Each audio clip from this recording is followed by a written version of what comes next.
இந்த வீடியோவில் நம்ம என்ன பார்க்க போறோம்னா MySQL vs MS SQL இந்த ரெண்டுக்குமே என்ன கீ டிஃப்ரென்ஸ் இருக்கு அப்படிங்கறது தான் நம்ம பார்க்க போறோம்.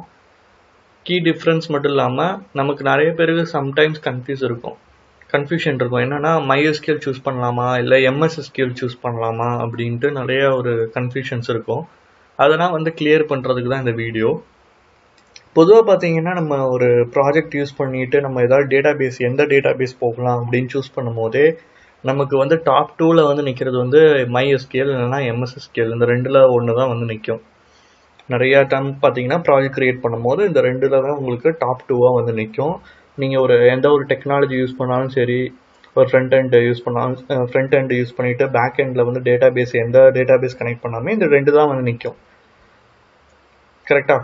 அதனால இப்போ இது ரெண்டுமே பேசிக்காக என்ன, MySQLனா என்ன, MS SQLனா என்ன, அதுக்கான என்ன டிஃப்ரென்ஸ் இருக்குது, காமனாக என்ன இருக்குது, அதோட டிஃப்ரென்ஸ் என்ன இருக்குது, எதை சூஸ் பண்ணலாம் அப்படிங்கிறது தான் நம்ம இந்த ஒரு வீடியோவில் நம்ம பார்க்க போகிறோம். ஃபஸ்ட்டு பார்த்தீங்கன்னா அபவுட் MySQL.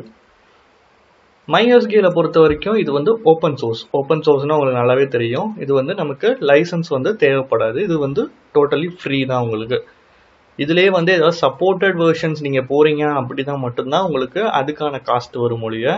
மற்றபடி உங்களுக்கு இது ஓப்பன் சோர்ஸில் தான் வரும், ஃப்ரீ தான் ஃபுல்லாகவே.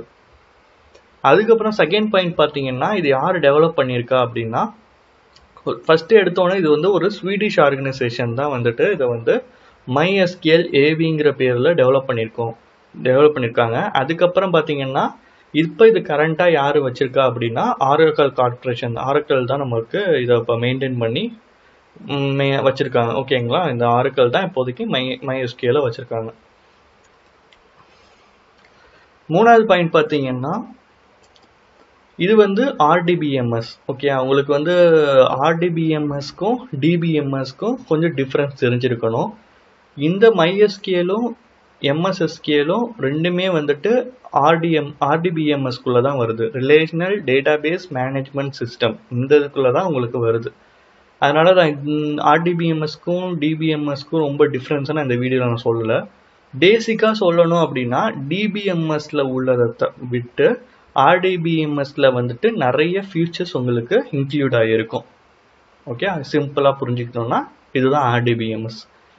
இது இப்போ MySQL RDBMSல வருது. அதனால பார்த்தீங்கன்னா உங்களுக்கு எல்லாமே MySQL stores and managers information in a structured manner. Okay, நீங்கள் ஸ்டோர் பண்ணுறது எல்லாமே ஒரு ஸ்ட்ரக்சர்டு மேனரில் வந்துடும். Enabling user to efficiently utilise and manage the data.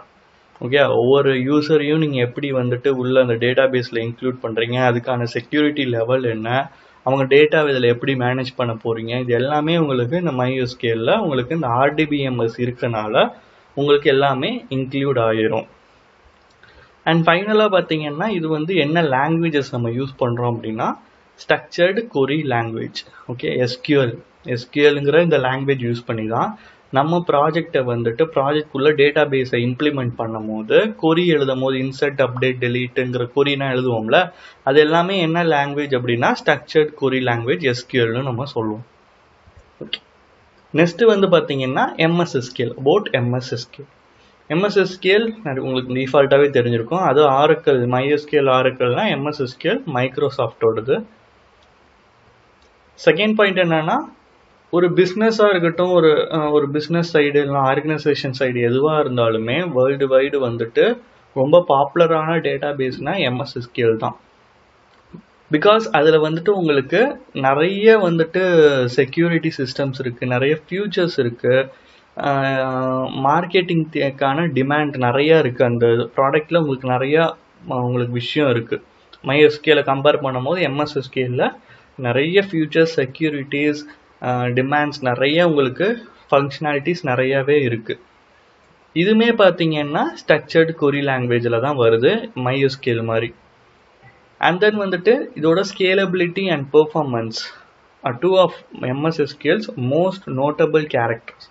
Okay, அந்த MS SQLை பொறுத்த வரைக்கும் இந்த ஸ்கேலபிலிட்டியும் பெர்ஃபார்மன்ஸும் ரொம்பவே நோட்டபிளாக இருக்கிற ஒன்று தான் MS SQL. ஓகே, இது வந்து என்ன மாதிரி ப்ராஜெக்ட்ஸ்லாம் யூஸ் ஆகும்னா, நீங்கள் ஹை ஸ்கேல் வால்யூம் ரொம்ப பெரிய ப்ராஜெக்ட் யூஸ் பண்ணும்போது இந்த MSSQL தான் உள்ளே கொண்டு வருவாங்க. MySQLங்கிறது ஒரு சின்ன லெவல் ப்ராஜெக்ட்ஸ்க்கு நீங்கள் யூஸ் பண்ணலாம், பெரிய லெவல் ப்ராஜெக்ட் யூஸ் பண்ண முடியும். பட் ஆனால் MSSQL உள்ள ஃபியூச்சர்ஸ் வந்து கொஞ்சம் கம்மியாக MySQL இருக்கனால உங்களுக்கு இது வந்துட்டு ரொம்பவே இதாக இருக்கும். அதே மாதிரி சொல்ல போனால் இது வந்துட்டு நம்ம டிஃபால்ட்டாக அது வந்து ஃப்ரீ ஓப்பன் சோர்ஸ்ன்னு நம்ம சொன்னோம், ஃப்ரீன்னு சொல்லியிருக்கோம். இது வந்து உங்களுக்கு லைசன்ஸ்டு வெர்ஷனில் தான் உங்களுக்கு வரும். டெவலப்பர் வெர்ஷன் மட்டும்தான் நம்ம வந்துட்டு இன்ஸ்டால் பண்ணி நம்ம ஃப்ரீயாக யூஸ் பண்ணுவோம். மற்றபடி பார்த்தீங்கன்னா அதுக்கான ஆர்கனைசேஷன் சைடில் நீங்கள் போகும்போது ஒவ்வொரு ப்ராடக்ட்டுக்குமே நம்ம லைசன்ஸ் வாங்கி தான் நம்ம பண்ணணும். இதோட காஸ்ட் எஃபிஷியன்ஸும் கொஞ்சம் அதிகம்தான். இதுதான் வந்து MySQLக்கும் MSSQLக்கும் உள்ள ஒரு பேசிக். ஓகே, நான் பேசிக்காக கவர் பண்ணியிருக்கேன். இப்போ நம்ம என்ன போக போகிறோம்னா மெயினான வீடியோக்குள்ளே தான் போக போகிறோம். காமனாக என்னன்னு பார்க்குறோம். ஃபஸ்ட்டு ரெண்டுத்துக்குமே காமனாக என்ன இருக்குது, நெக்ஸ்ட்டு வந்துட்டு டிஃப்ரென்ஸ் என்ன இருக்குது, மெயின் டிஃப்ரென்ஸ் என்ன இருக்குதுன்னு பார்ப்போம். ஃபஸ்ட்டு வந்து என்ன காமனாக இருக்குது அப்படின்னா, இந்த ஃபஸ்ட்டு காலத்தில் பார்த்தீங்கன்னா காமனான ஃபியூச்சர்ஸ் என்னென்ன இருக்குது, tables, scalability, language, ACID கம்பைலைன்ஸ், data integrity, common data types supported, indexing and query optimization, stored procedure, triggers, replication, high availability. இது எல்லாமே வந்துட்டு காமன் ஃபியூச்சர்ஸில் இருக்குது. டேபிள்ஸ் உங்களுக்கு நல்லாவே டேபிள்ஸ் வந்து தெரிஞ்சிருக்கும். ஒரு டேபிள் கிரியேட் பண்ணுறீங்க, அதுக்கு வந்துட்டு நம்ம என்ன காலம் கொடுக்குறோம், டேட்டா டைப் கொடுக்குறோம், இதெல்லாமே வந்துட்டு ஒரு ஸ்ட்ரக்சரில் வருது. கரெக்டாக நம்ம ஒரு ப்ரைமரி கீ, ஃபாரின் கீ எல்லாமே நம்ம யூஸ் பண்ணி ஒரு டேபிள் ஸ்ட்ரக்சரை நம்ம கிரியேட் பண்ணுறோம். இது எல்லாமே காமன் தான். MySQLலையும் சரி MSSQLலையுமே இது காமன் தான். ஏன்னா இது வந்து ரெண்டுமே உங்களுக்கு RDBMSக்குள்ளே தான் உங்களுக்கு வருது, ரிலேஷனல் டேட்டாபேஸ் மேனேஜ்மெண்ட் சிஸ்டம்குள்ளே தான் வருது. அதனால இந்த டேபிளோட ஸ்ட்ரக்சர் எல்லாம் அதே தான். ஸ்கேலபிலிட்டி, ஓகே, ஸ்கேலபிலிட்டிங்கிறதும் உங்களுக்கு ஹை லெவலில் தான் இந்த ரெண்டுக்குமே இருக்குது. MySQLலையும் சரி MSSQL ரெண்டு டேட்டாபேஸ் நீங்கள் யூஸ் பண்ணும் போதோ அதோட ஸ்கேலபிலிட்டி உங்களுக்கு ஹை லெவலில் தான் இருக்கும். லாங்குவேஜ் நான் ஆல்ரெடி ரெண்டுமே சொன்ன மாதிரி SQLங்கிறதுல தான் நம்ம யூஸ் பண்ணுறோம். ஓகே, ஸ்ட்ரக்சர் கொரி லாங்குவேஜில் தான் நம்ம யூஸ் பண்ணுறோம். ACID compliance. இந்த ACIDக்கு என்ன ஃபுல் ஃபார்ம் அப்படின்னா, ஆட்டோமிசிட்டி, கன்சிஸ்டன்சி, ஐசோலேஷன், டியூரபிலிட்டி. ஓகே, இந்த நாலுமே வந்துட்டு இந்த நாலுமே வந்து இந்த ரெண்டு MySQLலையும் சரி MSSQLலையுமே சப்போர்ட்டடானது தான், ஒரு இன்பில்ட்டாக தான் கொடுக்குறாங்க. நீங்கள் ஒரு என்னதான் ஒரு டிரான்சாக்ஷன் பேஸ்டான ஒரு அப்ளிகேஷன் யூஸ் பண்ணும் போதோ இந்த கம்பைலைன்ஸ் தான் உள்ளே வரும்போது அதுக்கான எஃபிஷியன்சி அதிகமாக இருக்கும். அப்போ இந்த ரெண்டுமே உங்களுக்கு ACID கம்பைலன்ஸ்குள்ளே வருது, அதனால ரெண்டுமே வந்துட்டு சப்போர்ட்டட் தான். ஓகேங்களா. அண்ட் தென் வந்துட்டு டேட்டா இன்டெகிரிட்டிங்னா உங்களுக்கு நீங்கள் நார்மலாக வந்து டேட்டா டைப்ஸ்னு நம்ம யூஸ் பண்ணுவோம்ல, இன்டிஜர், ஸ்ட்ரிங்கு, பூலியன், இது எல்லாமே இந்த டேட்டா டைப்ஸ் எல்லாமே காமனானது தான், ரெண்டுத்துக்குமே காமனானது தான். இதில் ரொம்ப டிஃப்ரென்ஸ் பெருசாக இருக்காது நீங்கள் டேட்டா டைப்ஸ் யூஸ் பண்ணுறதுல. அப்புறம் கீஸ்ன்னு ஒன்று வரும். கீங்கிறது காமன், அந்த காமன் ஃபியூச்சரில் ஒரு கீங்கிறதும் இன்னொன்று அடிஷனல். கீஸ்னால் ஒன்றும் இல்லை, ப்ரைமரி கீ, ஃபாரின் கீ நம்ம டேக் பண்ணுவோம்ல ஒரு டேபிள் இருந்து இன்னொரு டேபிளுக்கு, இதுவுமே வந்துட்டு இந்த MySQLலையும் MSSQLலையும் காமனானது தான்.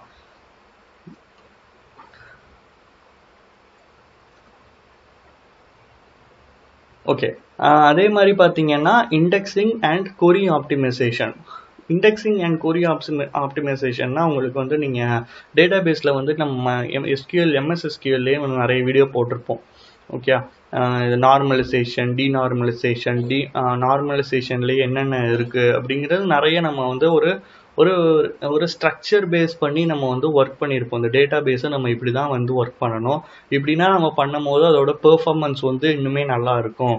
அதெல்லாம் வந்துட்டு யூஸ் பண்ணுறது தான் இண்டெக்ஸிங் அண்ட் கொரி ஆப்டிமைசேஷன். இது எல்லாமே வந்துட்டு இந்த ரெண்டுலேயுமே இருக்குது. அதை தவிர பார்த்தீங்கன்னா ஸ்டோர் ப்ரொசீஜர்ஸ் கிரியேட் பண்ணுறதா இருக்கட்டும், இல்லை ட்ரிகர்ஸ் கிரியேட் பண்ணுறது, இது எல்லாமே உங்களுக்கு காமனானது தான், ரெண்டுலேயுமே சப்போர்ட்டட் தான். அதே மாதிரி ரிப்ளிகேஷன்ஸ் அண்ட் ஹை அவைலபிலிட்டி அப்படின்னா ஒரு டேட்டா பேஸ் வந்து காப்பி பண்ணுறதா இருக்கட்டும், ஒரு பேக்கப் ஸ்டோரேஜாக இருக்கட்டும், இல்லை ஒரு டேட்டா பேஸ்லேருந்து இன்னொரு டேட்டா பேஸுக்கு வந்து நம்ம வந்து ஒரு டேட்டாவை கொண்டு போகும்போது அதோட சிங்க்ரனைசேஷனாக இருக்கட்டும், இது எல்லாமே உங்களுக்கு ரொம்பவே ரெண்டுலேயுமே ஹை அவைலபிலிட்டி தான். ஓகேங்களா. அதே தவிர பார்த்தீங்கன்னா இதில் வந்து இல்லாதது வந்து கிளைண்ட் அண்ட் சர்வர் ஆர்கிடெக்சர். இந்த கிளைண்ட் அண்ட் சர்வர் ஆர்கிடெக்சருங்கிறது டிபிஎம்எஸ்ல வராது, ஆர்டிபிஎம்எஸ்ல தான் வரும். அப்போ வந்து இது என்னது, உங்களுக்கு ரெண்டுலேயுமே சப்போர்ட்டட் தான். ஓகே, ஒரு கிளைண்ட்டுக்கும் ஒரு கிளைண்ட்ல இருந்து சர்வருக்கு வந்து நீங்க போகும்போது ரெண்டுமே வந்து சப்போர்ட்டட் தான். இது வந்து நம்ம வந்து நெட்வொர்க் ப்ரோட்டோகால், இந்த டிசிபி ஐபி இந்த மாதிரி யூஸ் பண்ணியிருப்பீங்க. ஐபினா தெரிஞ்சிருக்கும் உங்களுக்கு. அது மூலியமா உங்களுக்கு கிளைண்ட் டு சர்வருக்கு வந்து எஸ்டாப்ளிஷ் பண்ணுவாங்க. இதுவுமே உங்களுக்கு ரெண்டுலையுமே காமனாக வர்றது தான். இது எல்லாமே காமன் ஃபியூச்சர்ஸில் வந்துடும். நெக்ஸ்ட் பார்த்தீங்கன்னா மெயின் டிஃப்ரென்ஸ். என்னென்ன மெயின் டிஃப்ரென்ஸ் இருக்குது, அது எல்லாமே காமனாக வந்துருச்சு. என்னென்ன டிஃப்ரென்ஸ் இருக்குது அப்படின்னா ஃபியூச்சர்ஸ் பற்றி பார்த்துடலாம். Operating system compatibility, language support, commonly used for, cost, LINQ, IDE tools, backup, control of query execution. First வந்து பார்த்தீங்கன்னா ஆப்ரேட்டிங் சிஸ்டம். இந்த ஆப்ரேட்டிங் சிஸ்டம் போது நமக்கு டிஃபால்ட்டாக ஒரு 2-3 நாள் என்ன சொல்கிறது, ஒரு 3 to 4 ஆப்ரேட்டிங் சிஸ்டம் எனக்கு டிஃபால்ட்டாக தெரியும். என்னென்னா விண்டோஸு, மேக்கு, லினக்ஸு, யுனிக்ஸுன்னு நமக்கு ஒரு டிஃபால்ட்டாக ஒரு ஓஎஸ்னால் தெரிஞ்சது தான். இதில் நம்ம மேஜராக நம்ம பார்க்குறது விண்டோஸு, மேக்கு, லினக்ஸ். இந்த மூணுலேயுமே வந்துட்டு MySQL நல்லாவே சப்போர்ட் ஆகும். பட் ஆனால் MSSQL பொறுத்த வரைக்கும் இந்த மூணுமே சப்போர்ட்டட் தான். பட் ஆனால் விண்டோஸில் இருக்கிற அந்த சப்போர்ட்டோட சப்போர்ட் அதிகமாக இருக்கிற சப்போர்ட்டோட மேக்குக்கும் லினக்ஸ்க்கும் ஒரு லிமிட்டடான ஃபங்க்ஷனாலிட்டி தான் இந்த MSSQL கொடுத்துக்கிறாங்க. பிகாஸ் வந்து அது மைக்ரோசாஃப்டோடது. அதனால நமக்கு வந்து இங்கே மைக்ரோசாஃப்ட் வந்து அதர் ஓஎஸ் நம்ம போகும்போது நமக்கு வந்து அவ்வளோ கம்பேட்டபிலிட்டியாக இருக்காது MySQL கம்பேர் பண்ணும்போது.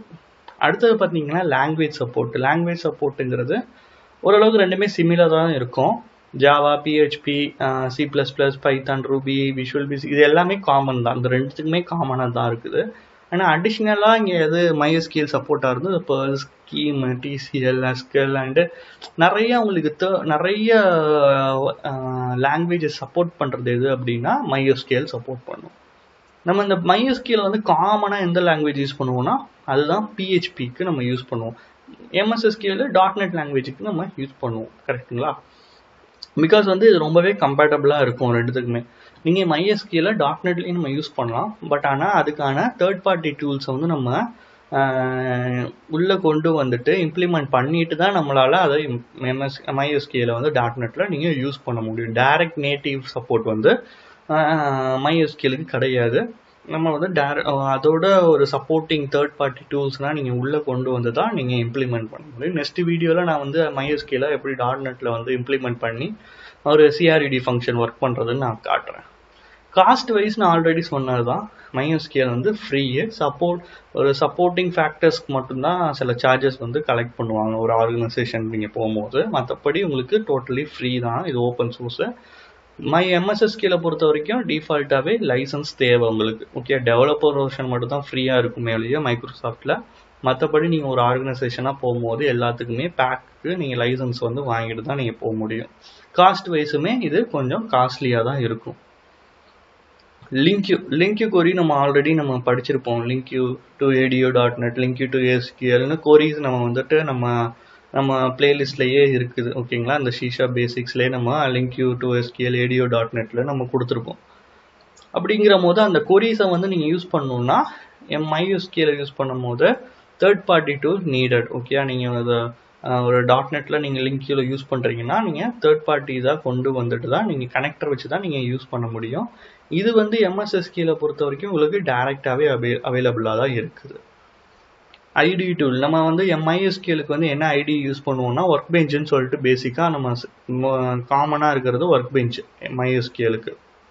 இப்போ ஜாவானா யூஸ் பண்ணும்போது அப்பாச்சின்னு சொல்லிட்டு நம்ம அந்த ஒர்க் பெஞ்ச் ஐடி யூஸ் பண்ணுவோம்னா அதே மாதிரி MySQLக்கு ஒர்க் பெஞ்சு, MSSQLக்கு உங்களுக்கு தெரியும் மேனேஜ்மெண்ட் ஸ்டுடியோ நம்ம யூஸ் பண்ணுவோம். ஓகே, சர்வர் மேனேஜ்மெண்ட் ஸ்டுடியோ இவங்க யூஸ் பண்ணுவோம்.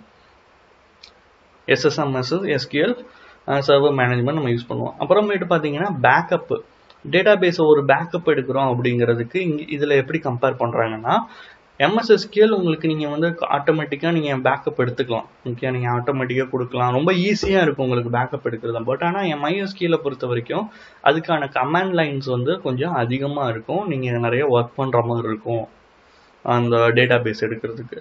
அப்புறம் கண்ட்ரோல் ஆஃப் கொரி எக்ஸிக்யூஷன் வந்து இது வந்து ஹை லெவலாக இருக்குது. இது வந்து பார்த்தீங்கன்னா உங்களுக்கு மாடரேட்டாக இருக்குது. அப்படின்னா என்ன அப்படின்னா, நீங்கள் இப்போ ஒரு கொரி வந்து ரன் பண்ணுறீங்க டேட்டாபேஸில் வந்து ஒரு செலக்ட் கொரி வந்து நீங்கள் டைப் பண்ணியிருக்கீங்க, ஜஸ்ட் ரன் பண்ணுறீங்க. ரன் பண்ணும்போது என்ன ஆகும் எம்எஸ்எஸ்கியூஎல் அப்படின்னா, சப்போஸ் வந்து நீங்கள் ஏதாவது தப்பாக கொரி கொடுத்துருக்கீங்க, டேட்டாஸ் வந்து கொஞ்சம் அதிகமாக வருது, நான் ஸ்டாப் பண்ணணுன்னா நான் ஸ்டாப் பண்ணிக்க முடியும். அதுக்கான உங்களுக்கு ஃபங்க்ஷனாலிட்டி எல்லாமே கொடுத்துருப்பாங்க. பட் ஆனால் இந்த MySQL பொறுத்த வரைக்கும் அந்த மாதிரி எதுவுமே கிடையாது. நீங்கள் வந்து ஒன்று வந்து டைப் பண்ணி ரன் பண்ணிட்டீங்க அப்படின்னா அது முடிகிற வரைக்கும் நீங்கள் வெயிட் பண்ணி தான் ஆகணும். நீங்கள் நடுவில் அந்த மாதிரி ஸ்டாப் பண்ணும் போது அதை வந்து கண்ட்ரோல் பண்ண உங்களால் முடியாது. இதுதான் வந்துட்டு கண்ட்ரோல் கொரி ஆஃப் எக்ஸிக்யூஷன் வந்து மாடரேட்னும் இதை ஹைன்னும் சொல்கிறாங்க. ஃபைனலாக பார்த்தீங்கன்னா which one should you buy? Okay, பையனும் சொல்லலாம், யூஸ்னும் சொல்லலாம். இதில் வந்துட்டு நம்ம பை பண்ணுறது யூஸ் பண்ணுறதும் நம்மளோட கம்பெனியோட ரெக்யூர்மெண்ட்டும் நம்மளோட ப்ராஜெக்ட் ரெக்யூர்மெண்ட்டு தான் இதில் வந்து மெயினாக வேலை பார்க்குது. அப்புறம் மணி நிறைய இருந்துச்சுன்னா நம்ம வந்துட்டு MSSQL போய்க்கலாம். இல்லை மணியே இல்லை, நம்ம ஆனால் ப்ராஜெக்ட் வந்து இம்ப்ளிமெண்ட் பண்ணணும்னா நம்ம டேரெக்டாக MySQLக்கு தான் நம்ம போவோம். அதுதான் நமக்கு இல்லை, காசு வந்து கொஞ்சம் சப்போர்ட்டுக்கு மட்டும் தான் நம்மளுக்கு பேமெண்ட் பண்ணுற மாதிரி இருக்கும், மற்றபடி ஃப்ரீ தான். அப்புறம் இன்ஃப்ராஸ்ட்ரக்சர் வந்து பெருசாக இருக்கணும். MSSQL பொறுத்த வரைக்கும் இன்ஃப்ராஸ்ட்ரக்சர் வெரி இம்பார்ட்டன்ட். அதே மாதிரி இண்டிவிஜுவல் ரெக்யூர்மெண்ட் தான் அப்படின்னு நீங்கள் போனால் இந்த மாதிரி நீங்கள் ரிலேட் பண்ணிக்கலாம். இந்த 3 இண்டிவிஜுவல் ரெக்யூர்மெண்ட், மணி, கரண்ட் இந்த 3யுமே வந்துட்டு நீங்கள் இந்த இதுக்குள்ளே ஃபிக்ஸ் பண்ணி எது நமக்கு வேணும் அப்படிங்கிறத டிசைட் பண்ணிக்க முடியும். காமனாக சொல்ல போனால் MySQL வந்து ஓப்பன் சோர்ஸில் ரொம்ப அவுட்ஸ்டாண்டிங் டேட்டாபேஸ்ன்னு சொல்கிறாங்க. அப்புறம் இதுதான் வந்துட்டு ஒரு small to medium size of level projects, web applications. Okay, web அப்ளிகேஷன்ஸ்க்கு இது வந்து ரொம்ப சூட்டடாக இருக்கிறது MySQL. MSSQL பொறுத்த வரைக்கும் ரொம்ப ஹை லெவல் செக்யூரிட்டியாக இருக்கிற அந்த மாதிரி ஒரு என்டர்பிரைஸ் லெவல் ஆஃப் அப்ளிகேஷன்ஸு, அந்த மாதிரி ரொம்ப ஹை லெவலாக இருக்குது. ஒரு பேங்கிங் சாஃப்ட்வேர் இந்த மாதிரி உங்களுக்கு ஹை லெவலில் இருக்குது. அவனால் ஆக்சஸ் பண்ணவே என்ன சொல்கிறது, ஹேக் பண்ணவே முடியாது மற்றவங்களால. அந்த மாதிரி உங்களுக்கு ஹை லெவல் செக்யூரிட்டினா வேணும் அப்படிங்கிற போது நீங்கள் MSSQL யூஸ் பண்ணுவீங்க. இல்லைப்பா அது ஒன்றும் ஹேக்லாம் பண்ணி ஒன்றும் அவன் பண்ண போகிறதில்ல, அந்த மாதிரி உங்களுக்கு ரொம்ப யோசிச்சிங்கன்னா நீங்கள் MySQL நீங்கள் போய்க்கலாம். இது வந்து ஒரு பேசிக்காக எது நீங்கள் சூஸ் பண்ணுங்கிறத ஒரு பேசிக்காக சொல்கிறது. But decision is yours. Okay, final decision வந்து உங்களோட தான். இது ஒன்று யூஸ்ஃபுல்லாக இருக்கும்னு நினைக்கிறேன். நெக்ஸ்ட் வீடியோவில் நம்ம ஒரு வேறு கான்செப்ட் பார்க்கலாம். தேங்க்ஸ்.